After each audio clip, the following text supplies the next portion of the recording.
এই সবজিগুলোকে আমি 1 মিনিটে কেটে নিয়ে আসছি। বাই দ্য ওয়ে, সবজি দেখে বোধহয় বুঝতে পেরে গেছো যে আমি শুক্তো বানাবো। এবার শুক্তোর মশলাটা আমি দেখিয়ে দিই। শুক্তোর মশলা জায়গাতেই কিনতে পাওয়া যায়, কিন্তু আমাদের প্রবলেম হচ্ছে আমরা যেখানে যেখানে আমাদের যেতে হয়, চাকরি সূত্রে পোস্টিং হতো, তো এখনকার কথা বলছি না, আগে যখন হতো তখন আমাদের পাঁচফোড়নটাও বোঝাতে হতো। পাঁচফোড়ন কিন্তু সব জায়গায় পাওয়া যায় না, তো কিভাবে আমরা মশলাগুলো বানাতাম।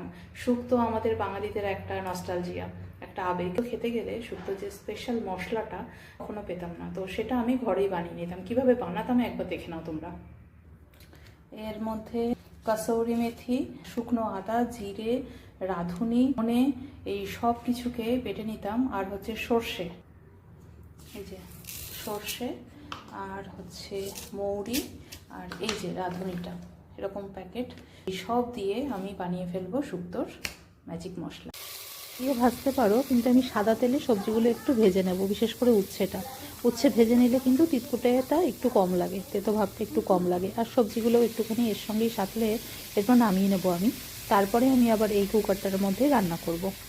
এগুলো ভালো করে একটুখানি ওই তেলটার মধ্যে একটুখানি ভাজা ভাজা করে নেব।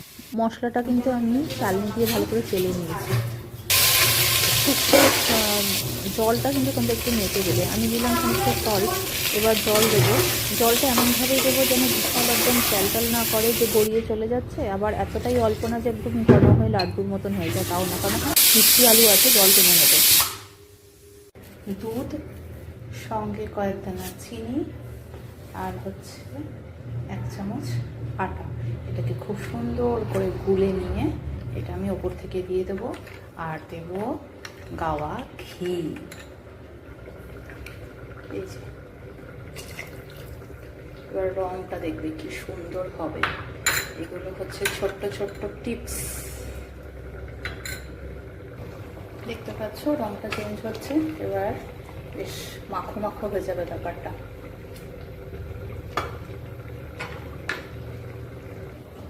আর এই হচ্ছে আমার গাওয়া ঘি, এটা এখন চলে যাবে এখানে।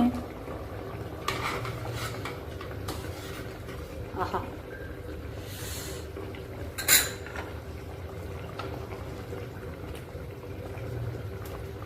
সঙ্গে একটু বড়ি থাকলে কিন্তু আরো দারুণ হতো।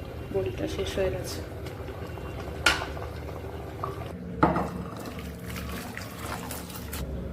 ওয়াও, কালারটা দেখো কি সুন্দর।